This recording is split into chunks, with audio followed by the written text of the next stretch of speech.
Alors, Paracha Vaïra, la semaine dernière, on a fini la paracha de Shemot. Le Rav Sidbon a demandé qu'on fasse la paracha, les femmes. Hein. Alors, et puis en vérité, c'est ce que j'aime. Moshe Rabbeinu a été, sur la demande d'Akadosh Baruch Hu, voir Paro, le pharaon, et voilà que ça a intensifié l'esclavage. Alors, Moshe va crier vers Hachem et va lui dire « Mais pourquoi tu m'as envoyé ?» Il va crier, il n'en peut plus.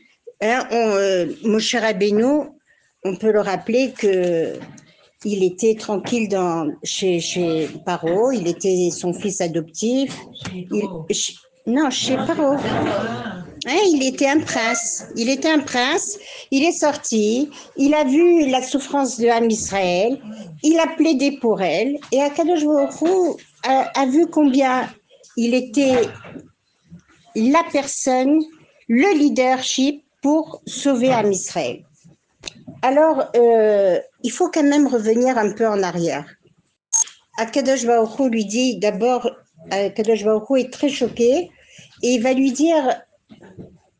Vaïra, j'ai apparu à Abraham, Yitzhak et Yaakov, je leur ai fait des promesses qu'ils n'ont pas vues. C'est les descendants qui verront. Mais eux, ils sont jamais remis en question ce que j'ai promis. Et toi, donc déjà, on voit l'ambiance. Moi, j'aimerais revenir un petit peu sur le fait que lorsque Moshe Rabbeinu est parti pendant... Alors, il a été recherché, sa tête était mise à prix par Paro, par l'Égypte. Il s'est sauvé à Médiane. Il arrive à Médiane, il sauve les filles de Yitro. Et voilà que Yitro lui dit, mais qu'ils viennent manger du pain. Et cette expression, on la connaît. Manger du pain, ça veut dire qu'ils viennent épouser une de mes filles. C'est une expression qui est dite comme ça dans la Torah. Et donc, il vient et puis il dit, évidemment, il était habillé en misri. Et il dit, d'où tu viens, etc. Alors il lui dit, eh ben, ma tête est mise à prix. Ah bon? Bon, Yitro ne veut pas de problème. Pourquoi? Parce que Yitro, il avait fait toutes les avodazara, il s'est aperçu qu'il n'y en avait aucune qui était valable et que par conséquent, il n'y en avait qu'un, c'était Dieu. Donc, ils ont fait un kherem, ils l'ont mis en quarantaine, tant et si bien que personne ne voulait épouser ses 7 filles, il avait 7 filles, personne ne voulait être son berger et personne ne l'approchait. Il a pris Moshe Rabbeinu, il l'a jeté dans un trou pendant 10 ans. Au bout de 10 ans, la fille de Yitro, Tzipora, une sadéquette, qui n'est pas moins que Sarah Rivka, que Noïmaot, pas moins, la Torah nous dit pas moins que Noïmaot. Elle venait, elle lui donnait à cachette à manger. Elle lui dit, papa, et va chercher le juif. Elle lui dit, il est mort depuis longtemps, après 10 ans sans boire ni manger, c'est évident qu'il est mort depuis longtemps. Je lui dis, non papa, ils ont un Dieu avec eux. Regarde, ils ont jeté Avram dans la fournaise, il est sorti vivant. Regarde Daniel dans la fosse des lions, il est sorti vivant. Viens, on va voir. Il va et il voit que Moshe Rabbeinu, tout de suite, il s'est excusé, il avait remonté et tout. Et voilà que Moshe part maintenant, il arrive en Éthiopie, où là-bas, il reste 40 ans roi d'Éthiopien. Après ces 40 ans, il revient chez Yitro, il est berger de Yitro, et Yitro lui dit, écoute, moi, quand j'étais à la cour de Pharaon, il y avait un trésor, le trésor de Pharaon. Et dans le trésor de Pharaon, il y avait des choses que Yosef Hatzadik avait mis. Moi, ce que j'ai aimé prendre, c'est un bâton. derrière mon jardin, il y a un bâton. Je l'ai planté. J'ai proposé à plusieurs prétendants de venir défaire ce bâton. Personne n'est arrivé. Si tu arrives à le déterrer, je te donne ma fille Tsipora. Lama, pourquoi il voulait Tsipora, Moshe Rabbeinu? Parce que, par Akaratatov, parce qu'il a sauvé. D'ailleurs, toute cette paracha, c'est Akaratatov. C'est une paracha pleine d'émotions. Et j'espère, je vais essayer, parce que je dis toujours, je vais lire pour être sûre de rien échapper, mais des fois, on a... Et donc, Moshe Rabbeinu va derrière le jardin, il prend le bâton, il le déplace de là à là, comme moi je viens de le faire, sans aucune difficulté, sans effort. Il a été tellement étonné. C'était un bâton qui était vraiment Mina Shamaïm, c'était pas simplement... et tellement étonné donc il s'est marié avec Tsipora. Ce même bâton, pourquoi on parle du bâton, le serpent, le bâton serpent et le bâton, il a mangé les serpents? Parce que il s'agit de ce bâton-là. Vous comprenez? Ce que j'essaie de vous faire comprendre, c'est qu'il n'y a pas une chose dans la Torah qui est dite comme ça, inutile. On voit la main d'Hachem, mais tout au long. Et la première des choses qu'on devrait dire le matin, c'est merci Hachem que je suis née juive, parce que on est comme un bébé qui ne sait pas marcher puisqu'il est bébé et qui a un père et une mère qui lui donnent la main et il avance. Comment ça il avance sans tomber? Ben oui, parce que nous on a Torah et Mitzvot, donc on a un code de la route. Vous comprenez? On a la vie facile. Moi, je trouve qu'on a la vie facile parce que on a, et puis ma savot Simane Banim, on a aussi cette expérience de. Moi, je me demande comment Avraham Avinu a pu se rapprocher d'Hachem comme ça. Nous, on sait qu'Avraham Avinu, que nos avot, ils ont découvert Hachem, qu'Hachem les a protégés, que si on va dans le Derer Torah, et ben on sait qu'on est si je veux faire une recette, je prépare d'abord tous mes ingrédients parce que si je vais comme ça au pif, je vais en oublier un. Alors là, si j'ai tout et des bons ingrédients, je sais que mon gâteau, ma recette va bien sortir. Surtout si on a une bonne recette. Et ben c'est ça. Et notre vie à nous de juifs, on a la bonne recette, on a le bon derrière, donc nous avons, il faut le reconnaître, la vie facile.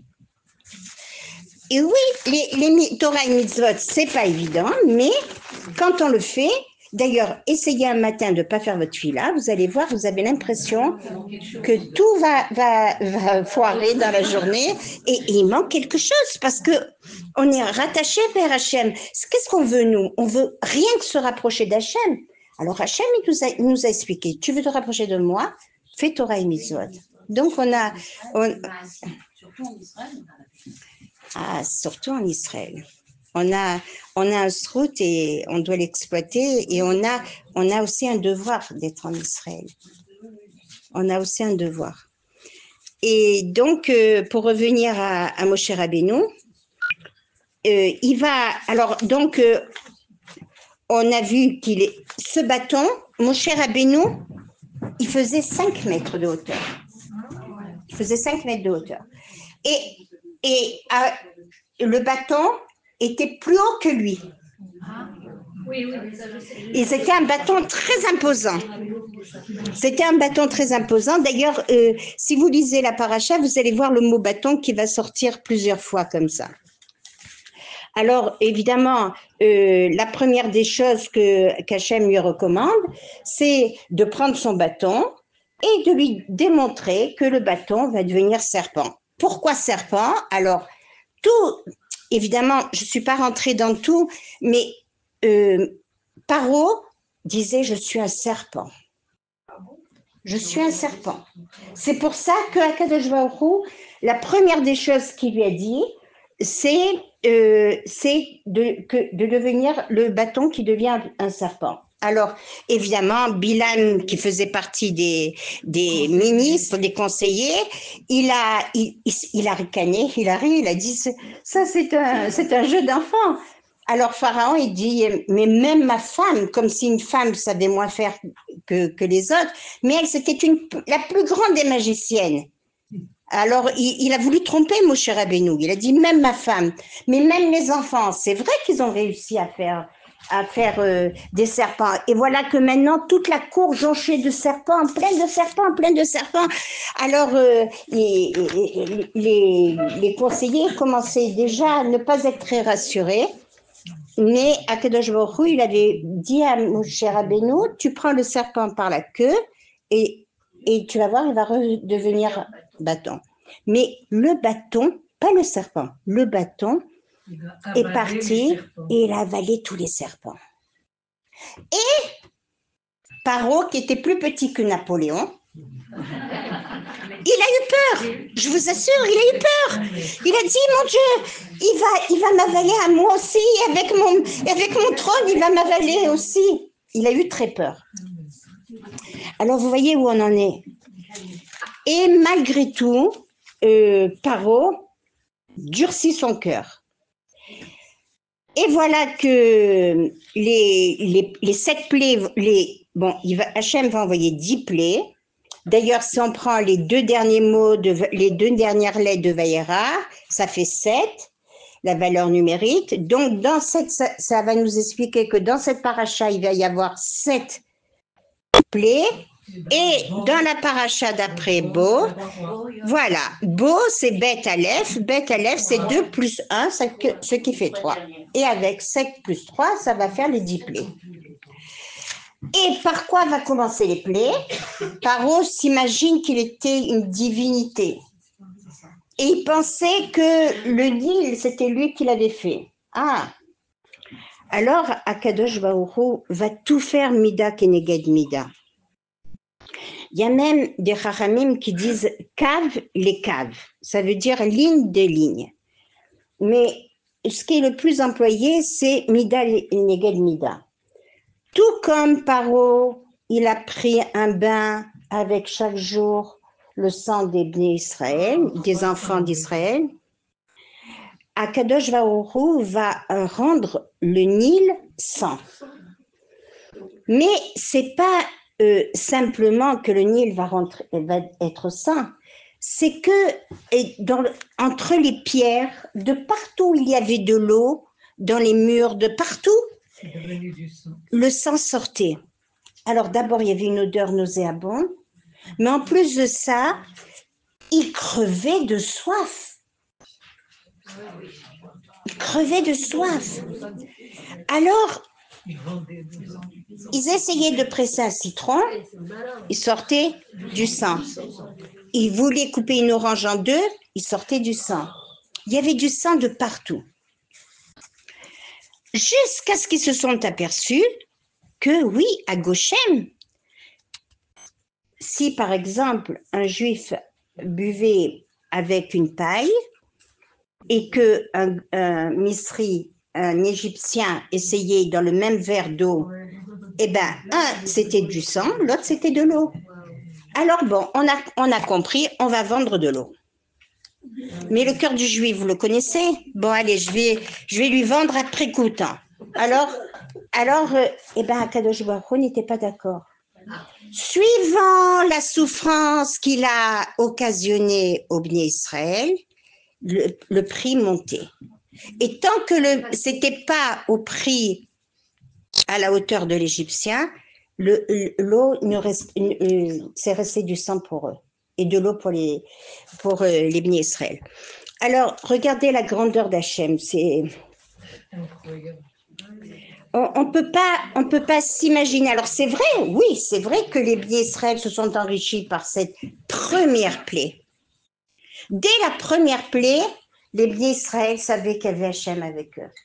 Parce que tant qu'il y avait Yosef et les frères, les Bnei Israël étaient épaulés, ils sont restés dans la Torah.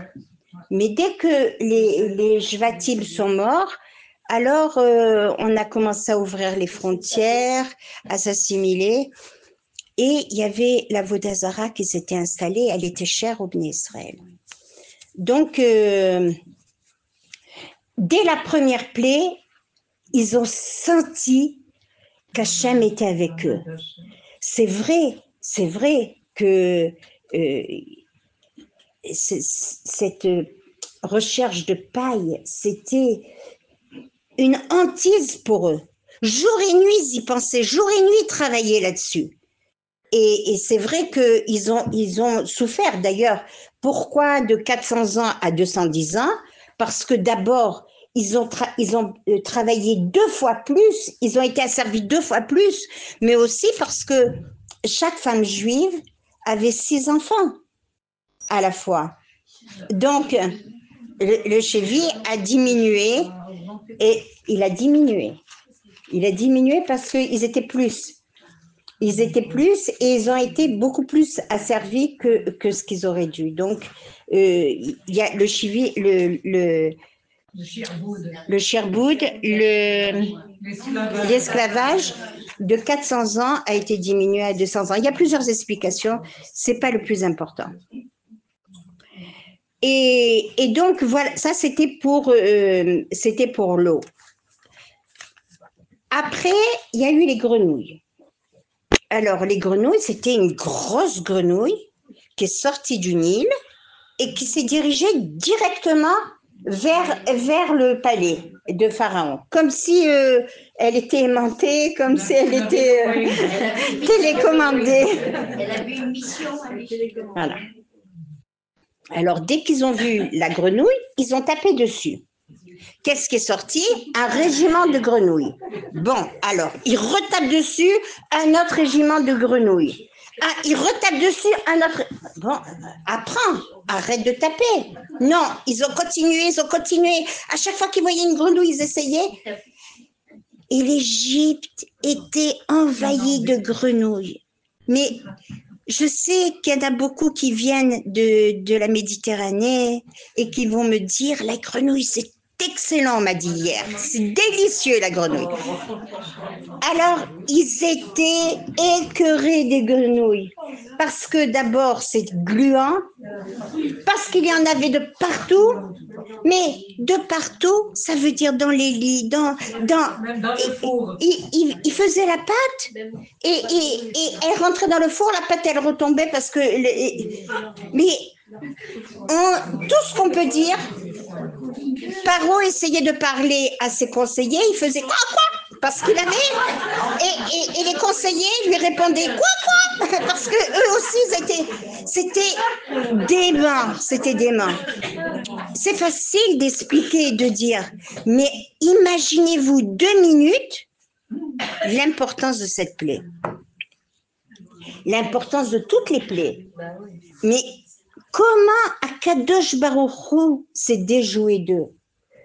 Et Paro qui dit vite, qu'on aille chercher Moshe et Aaron, qu'on sache. Vous allez voir, des fois Moshe, des fois Aaron.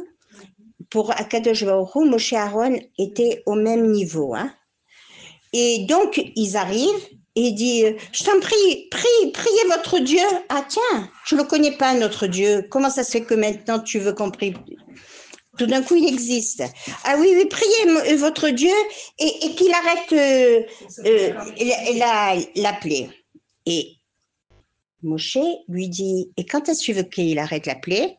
Sera mort. Au lieu de dire tout de suite, il dit demain. C'est lui qui décide. Vous comprenez où on en est? Au lieu de demander de suite, qu'il arrête de suite.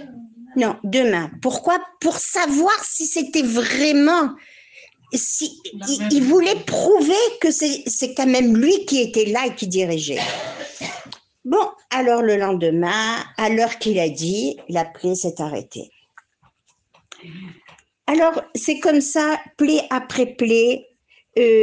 Après, bon, on dit que les 3 premières plaies, c'est Aaron qui les a présentées et pas Moshe Rabbeinu, Parce que Moshe Rabbeinu, voilà, Parakaratatov, comme il a été déposé sur le Nil et que le Nil ne l'a pas renversé et noyé, alors il n'a pas voulu. Et alors, donc, tout ce qui est en rapport avec l'eau. Et maintenant, on va voir la vermine, la peste, tout ça. Donc, les 3 premières plaies, c'est pas lui. C'est pas lui parce que aussi quand il a regardé à droite et à gauche avant de tuer l'Égyptien. On a vu déjà, je crois que je vous l'avais déjà dit, quand il a regardé à droite et à gauche, c'était pas seulement pour voir si l'Égyptien, il avait des rosaires bitchouva dans le futur, mais aussi pour voir. Il a regardé à droite et il a regardé à gauche parce qu'il était très perturbé. Il a dit, mais qui je suis? Je suis un Égyptien ou je suis un Yéhoudi? Et vous comprenez, il était concerné par Am Israël. Oui, il a été lorsque Myriam, elle a guetté son frère sur le Nil et qu'elle a vu que son frère, que la fille de Paro, Batia, elle était embêtée parce que le bébé ne voulait pas prendre le lait allaiter une égyptienne. Elle lui a dit, si tu veux, je t'amène une nourrice. On dit que, je l'ai lu mes fourrages, il est resté chez sa maman jusqu'à l'âge de 12 ans. Jusqu'à l'âge de 12 ans. Alors, donc, je suis certaine et donc, il a non seulement, il s'est imprégné de ce que son père était. Amram était une sommité religieuse, c'était un gadol ador. Et donc, il connaissait la langue et il avait cette cache-route. Donc, c'est pour ça que nous, on doit tellement être makpidot sur la cache-route, comment trier le riz et comment toutes les règles de cache-route, comment on doit s'attacher à ça. Parce que, voyez, tout comme l'enfant va manger, et ne croyons surtout pas qu'en lui ordonnant du lait nourri, des trucs qui viennent de France et qui sont à peu près autorisés, c'est un privilège pour nos enfants ou nos petits-enfants. Il faut être très makpid là-dessus parce que vous voyez une fois de plus combien ça influe sur l'être humain. Alors, on voit maintenant la vermine. Alors là, la vermine, les magiciens eux-mêmes ont dit Zé Esba Elohim. Ça, c'est la main d'Hachem. Parce que eux, ils arrivaient plus ou moins avec la magie à faire certaines choses. Mais lorsque c'était tellement devenu petit, ils n'arrivaient pas. Alors, évidemment, ça a infesté les hommes et les animaux. Et puis après, il y a eu les bêtes sauvages. Alors, les bêtes sauvages sont venues, elles ont envahi les villes. Je vais revenir. Après, il y a eu la peste qui a tué les animaux, les domestiques. Écoutez, c'est très simple. Avec son entêtement, Paro il a anéanti son pays. Il a anéanti son pays. Alors, après, évidemment, la dernière pour cette paracha, c'était le feu, et c'était la grêle, le feu et les grêlons. Et évidemment, tout était détruit. Hein. Arrivé à la 7e, déjà, il restait presque plus rien de l'Égypte. Et c'est à partir, je crois, de la 7e plaie que Akadosh Baruch Hu a durci son cœur. Parce qu'il lui a dit, tu t'entêtes. Alors, là aussi, c'est une paracha qui est pleine d'enseignements. Et comment on voit ça? On voit par le fait que si on est dans le Derer Hatov, Et si on ne cherche qu'à faire Torah et Mitzvot, Hachem ne nous fera pas trébucher. Il nous aidera. Mais si Chas v'Shalom Chalila, on essaye de s'éloigner et de faire quelque chose qui n'est pas dicté par la Torah, alors là aussi il y a une aide. Alors c'est à nous de savoir où se trouver, où se poser. C'est la Torah et Mitzvot, je dis, c'est vrai qu'il y a des mitzvot qui impliquent davantage, mais sachez que c'est Béhémet les Tova. Alors revenons s'il vous plaît sur les Makot. D'abord, ce qu'il faut tout de suite dire, à aucun moment Hachem n'a tenté de se venger de Paro et de l'Égypte, parce qu'il avait fait souffrir son peuple. Mais il a voulu enseigner aussi bien aux Égyptiens qu'à son peuple, les Bnei Israël, que tout provient d'Akadosh Baruch Hu. D'abord son existence, parce qu'ils étaient complètement atrophiés, les Bnei Israël. Ils vivaient un esclavage qui était tellement asservissant que et c'était le but de Paro, de ne pas réfléchir, de ne pas avoir des moments de spiritualité. C'était ça. Paro, c'est ce qu'il voulait faire. Il voulait arriver. D'ailleurs, quand il a dit ils veulent servir leur Dieu dans le désert, c'est qu'ils ont encore du temps de réflexion. Bon, alors maintenant on va arrêter la paille. Comprenez? Alors, nous, ce qu'on doit voir, c'est que tout provient d'Akadosh Baruch Hu. Et pourquoi j'insiste là-dessus? Parce que on ne peut pas se taire devant l'actualité. Oui, dans un sens, notre cœur était ravi que ces jeunes filles sortent. Nous attendons, ça fait 1 an qu'on prie pour que cette captivité s'arrête. Mais dans un autre sens, il y a des meurtriers qui sont maintenant livrés à eux-mêmes. Alors c'est vrai. Mais nous, on ne peut faire qu'une seule chose. D'abord, tout comme les Bnei Israël sont sortis d'Égypte pour servir à Kadosh Baruch Hu, pour recevoir la Torah et pour entrer en Eretz Israël. Alors nous qui avons reçu la Torah, nous qui sommes rentrés en Israël, nous avons Eretz Israël, les frontières sont ouvertes. Qui veut rentrer a la possibilité. Alors quel est notre devoir de nos jours? Eh bien, notre devoir, c'est de crier vers Hachem et de lui imposer qu'il nous envoie le Mashiach. Et nous, c'est notre mission maintenant.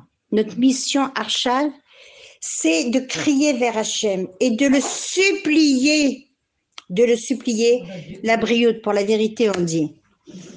Eh bien, parce que le peuple souffre.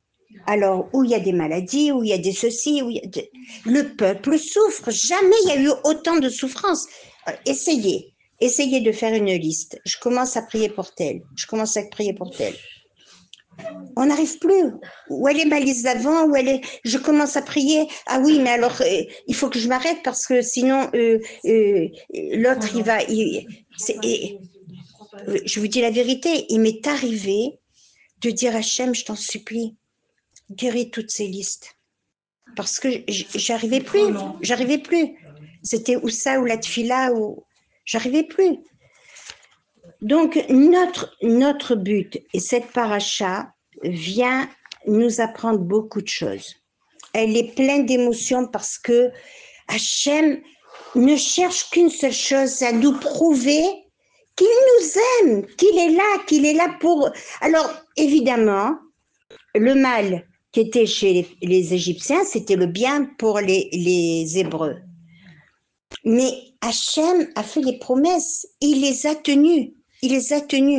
Donc nous, on doit réaliser dans ces parachutes que il y a écrit Hachem va nous libérer. Donc, voilà, vous avez vu que avec un passage de Shemot, ils ont réussi à trouver les noms. Maintenant que c'est passé, maintenant, oui, Davar. Maintenant, voilà, maintenant que c'est passé, les choses s'éclairent à nous. Les choses viennent à nous et on arrive à voir. Alors, évidemment, tout est écrit. Tout est écrit. Les noms des trois filles qui sont sorties. Mais c'est tellement clair. Et encore mieux. Et encore mieux. Tout Am Israël a prié pour la libération de ces... Et bien, on a réussi à trouver, en faisant le compte, en ajoutant les 3 noms, on arrive à 613. 613. 613. Les 613 mitzvot, évidemment, quand le peuple est uni, Hachem ouvre les barrières. Hachem nous récompense. Alors, évidemment, notre rôle à nous, c'est de dire, je sais que c'est très difficile ce que je vais dire, je sais, mais nous, on doit donner Kafsrout à chacun. Et on doit essayer, vous savez, regardez. Dernièrement, j'étais dans des Sheva Brachot et le père de la Kala a commencé à expliquer. Il a expliqué que y avait quelqu'un qui avait un litige avec une autre personne. Et donc, il a été voir cette personne et il lui a dit je t'en prie, pardonne-moi. Il lui a dit de ma vie, je ne te pardonnerai pas. Va-t'en d'ici, je ne veux pas voir ton visage et plein de choses à Dakar, Kafsrout. Je n'ai pas demandé quelle est la cause du litige, mais à la réaction, on voit que c'était quelque chose de très sérieux. Le père de la Kala, il est reparti, il lui a téléphoné, il lui a fermé le téléphone, il lui a écrit une lettre. Voilà. On est à l'approche de Kippour, je t'en prie, je te le demande, pardonne-moi. J'ai fait tchouva, j'ai reconnu mon erreur et je reconnais que je t'ai fait du mal, je te demande de me pardonner. Et quelques jours, vraiment très très proche de Yom Kippour, il est reparti. Il est reparti et il a redemandé pardon. Il a tapé à la porte, il lui a dit « Je te demande humblement pardon. Comme un enfant qui a fauté vis-à-vis de son père, je te demande, je baisse ma tête, je te demande pardon, pardonne-moi. » Le monsieur n'a pas voulu, il a appelé au téléphone, il lui a dit « Écoute, j'ai vu que tu t'es vraiment investi dans ta teshuva. Et j'ai vu que vraiment tu voulais, à l'approche de Kippour, tu es vraiment sincère, je te pardonne. Je te pardonne. Il a dit que tout de suite après, je vous en parle, mais je ne vous cacherai pas que j'ai vraiment, il y a 2 minutes, j'avais très chaud, j'ai très froid dans tout mon corps. Et 2 minutes, tout de suite après, il est tombé sur son khatan, il a marié sa fille. Et le père de la Kala qui dit, c'est grâce au fait que j'ai demandé pardon que j'ai mérité un khatan comme ça. Comprenez? Il n'y a pas de hasard. Alors, regardez simplement, combien de papas, ils ont des enfants. Et ils voient un enfant, un. Mais c'est rien, un sur tous. Eh ben non. Le père, il est tout le temps rivé sur cet enfant-là. Il y a 2 jours, je reçois un message. J'ai un téléphone cachère, etc. J'ai pas Internet. Je reçois un message qui me dit, j'ai beaucoup travaillé là-dessus, hein. Après 265 jours, que mon fils n'est pas rentré dormir à la maison. Pour la première fois, hier soir, il est rentré dormir à la maison. Comment on en est arrivé là?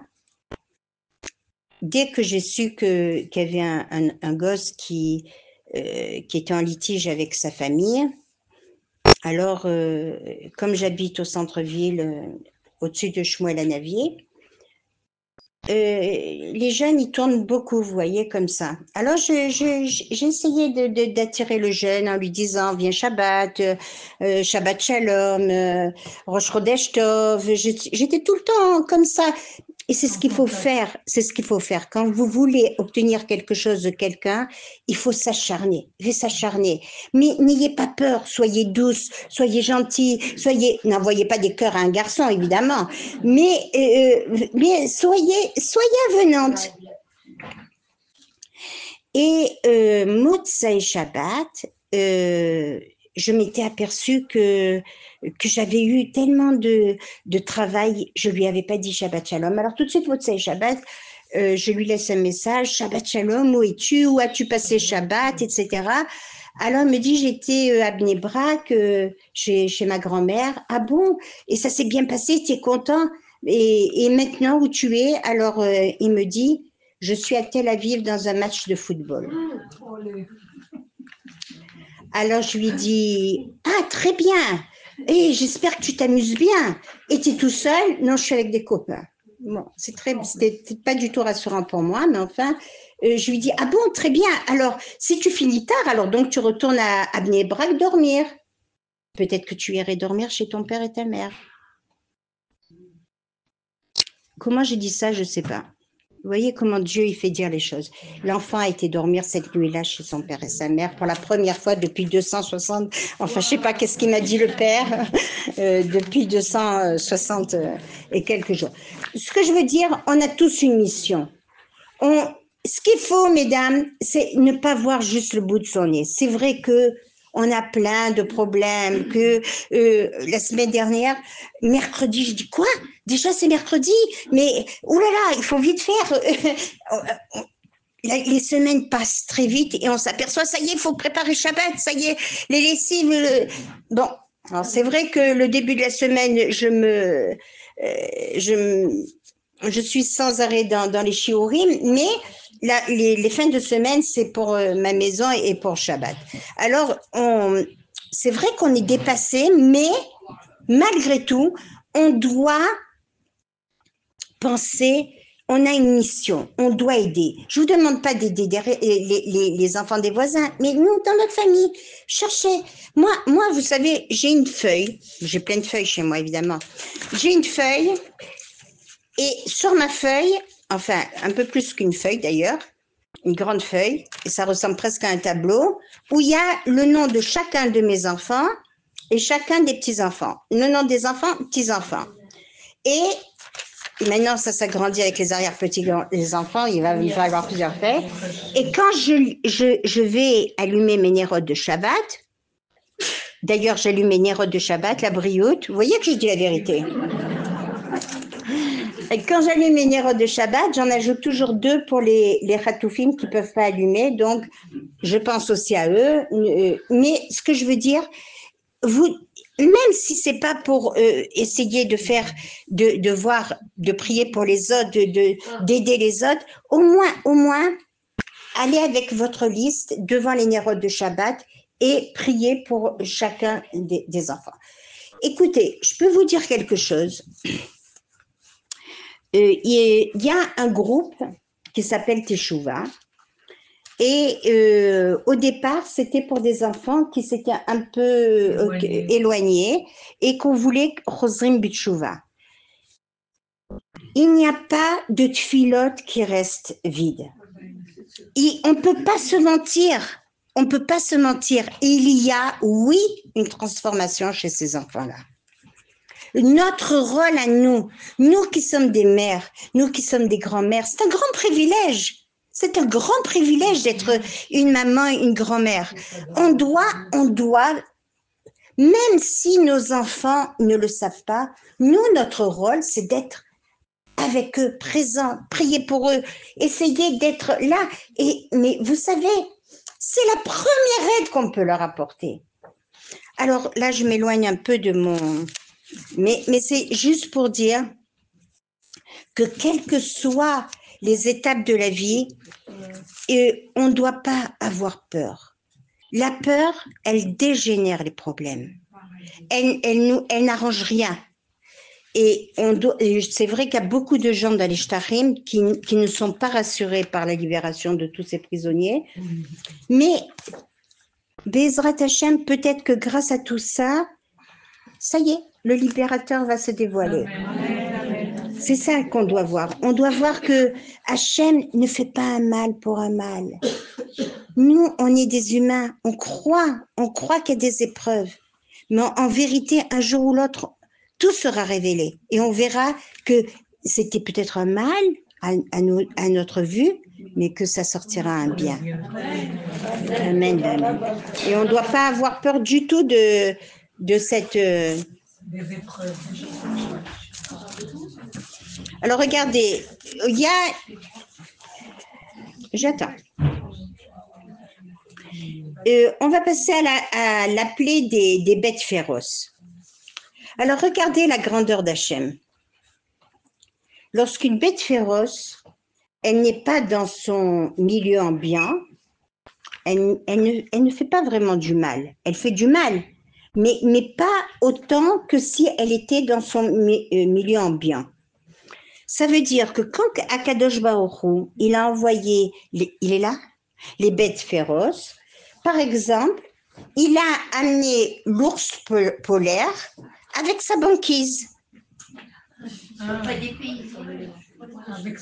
Oui, je parle dans les plaies. Hein. Et le lion, il a amené avec sa savane. Je ne saurais pas vous dire toutes les bêtes parce que voilà. Mais regardez la grandeur d'Hachem, regardez comment les moindres détails.